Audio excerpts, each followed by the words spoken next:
예, 안녕하세요. 예, 박수민 의원입니다. 예, 제가 대신 백브리핑 해드리겠습니다. 질문 편하게 해주십시오. 언론사에 대해서 원내대표님께서 외국 보도나 이런 게 있으면 비상한 조치를 취한다고 하셨는데 그 조치가 예를 들면 어떤 조치가 되는지 좀 네네, 소속부터 좀 밝혀주시죠. 예, 비상조치는 결국은 정석의 조치가 될 것입니다. 국민들의 선택을 돕기 위해서, 국민들의 이해를 돕기 위한 진실보도, 공정보도가 기본이고, 그것이 계속 훼손된다면 저희가 취재를 적극적으로 응할 이유가 있을지, 적극적으로 저희가 취재에 응하고 국민들께 알리는 것은 진실이 전달되기 위한 것이고 공정한 보도를 위한 것이고, 그것이 되지 않을 경우에는 저희가 취재에 협력하기가 현실적으로 어렵다. 뭐 그런 맥락 정도로 일단 이해해 주시면 되겠습니다. 다음 질문 받겠습니다. 그 홍준표 후보가 특정 언론사 좀 질문을 아예 받지 않고 좀 막말성으로 대응하는 부분들에 대해 당 차원의 조치 같은 거. 네, 소속 좀 밝혀주시죠. 네. 네, 대선 후보들께서는 각자의 캐릭터와 또 각자의 비전, 소신, 그걸 가지고 투명하게 국민들을 대하고 계십니다. 그것은 그것 자체로 봐주시면 되겠고, 국민들의 선택을 받기 위한 대선이라는 엄격한 과정입니다. 그 과정은 있는 그대로 생생하게 전달되는 것이 가장 좋다고 보고요. 당 차원에서 뭐 그걸 논의할 그런 사안은 아니라고 판단합니다. 네. 다음 질문 주십시오. 네. 윤석열 신당을 창당한다는 얘기가 어제부터 쭉 나오고 있는데 윤 대통령과의 관계를 어떻게 설정해야 되는지 당의 입장이 있을까요? 어제 그 뉴스를 저희도 접했는데 저희는 해프닝으로 이해하고 있고요.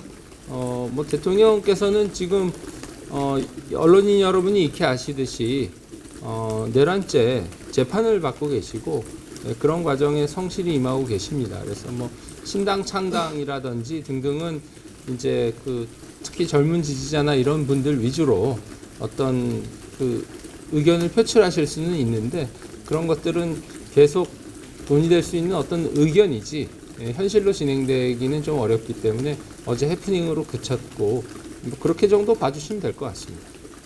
네, 예, 말씀해 주시죠. 네.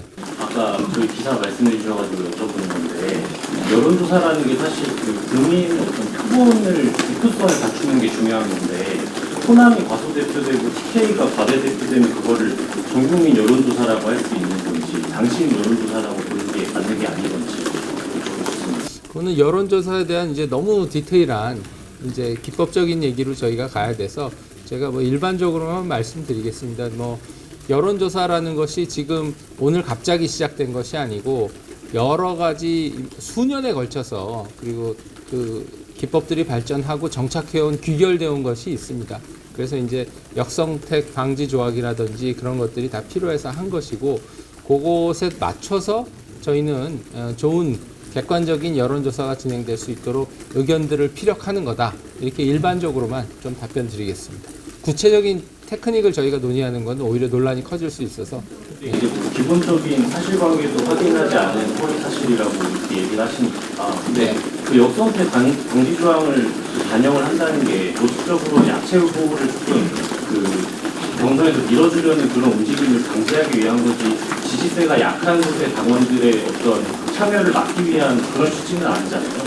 네, 그 여론조사의 그 구체적인 기법은 그때그때 변할 수는 없고 저희가 통상적이고 보편적으로 정착된 결과에 따라서 하고 있다. 이 정도만 말씀드리고요. 그 구체적인 건 개별적으로 다시 한번 논의하시는 게 좋을 것 같습니다. 네.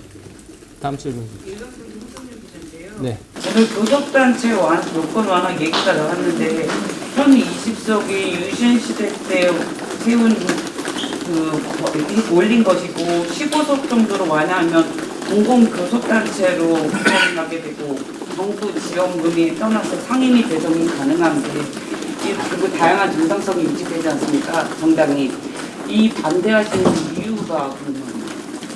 국회 운영을 좋게 하는 어떠한 토론에도 저희는 제한 없이 환영합니다만 대선 국면에서 정당 간의 정치적 이해를 거래할 수 있는 개연성이 있는 이 시기에 그런 얘기들이 나온다는 것, 그리고 조국 혁신당이 대선 후보를 내지 않으면서 교섭단체에 대한 협상이 야 5당 간에 진행된다는 것. 저희는 그런 것을 경계감을 가지고 보는 것이 저희의 확고한 역할이고 해야 될 책임이라고 생각합니다. 교섭단체를 20석에서 15석으로 나누면 지금 정치에 대한 국민적인 불만이 해소되는 것인지, 저희가 일하는 국회, 좀 더 생산적인 국회로 가기 위해서 노력하는 것에 부합하는 것인지, 그런 질문을 해봐야 되고, 지금 꼭 이때 정치적 거래가 의심되는 이때 이걸 할 것이냐. 그리고 저희는 대선이 끝난 이후에 야당 간에 그런 합의가 지켜질지도 잘 의구심이 있습니다. 예, 그래서 20석, 15석 기준은 국회 운영이 잘 될 것이냐에 봐야 되고, 국회위원회에 모든 의원이 배치될 정도가 돼야 교섭단체를 하는 것이 생산성이 있다는 것이 저희의 생각입니다. 기본적으로. 교섭단체가 지금 국회 운영이 여러분들이 다 목격하시지만 그렇게 생산적이지 않고, 그렇기 때문에 교섭단체가 더 늘어나면 생산적일까? 저희는 그런 개연성을 아직 느끼기 어렵습니다. 그리고 시점이 매우 정치적 거래를 의심할 수 있는 상황이기 때문에 저희는 강한 견제 입장을 견지하겠습니다. 네. 안철수 의원이 오늘 아침 페이스북에서 윤석열 전 대통령 탈당을 요구했는데 지도부 생각은 어떠십니까? 네, 대선 경선 과정에서 우리 당의 대선 주자들이 각자의 소신과 견해를 투명하고 당당하게 밝히는 그 입장을 저희는 존중합니다. 좋다고 보고요. 그런 논의 속에서 저희 당의 어떤 진로와 해법들이 생산적으로 토론될 것이기 때문에 그 과정을 조금 더 국민들과 함께 지켜보는 것이 좋겠고, 그거에 따라서 그때 저희 당이 지도부 차원에서 반응할 일은 아니다, 이렇게 말씀드리겠습니다. 네, 네. 신당 창당 관련해서 대통령님에게는 아직 창당을 보류하겠다고 했기 때문에 가능성이 좀 남아있는 상태인데, 대통령이 신당 창당에 개입하지 않는다고 보고 계신 건지, 또 안 해야 된다고 보고 계신 건지. 저희가 사실 그 신당 창당 움직임에 대해서는 저희 당의 일이 아니기 때문에 저희가 자세히 모릅니다. 예, 모른다는 말씀을 솔직히 드리고요. 예, 아무래도 그 대통령 탄핵 심판 과정에서 다양한 공론이 굉장히 폭발적으로 분출이 됐었기 때문에 그런 의견들이 일순간에 다 없어지기보다는 계속 논의가 좀 있지 않을까라는 이런 일반적인 관측만 공유드리겠습니다.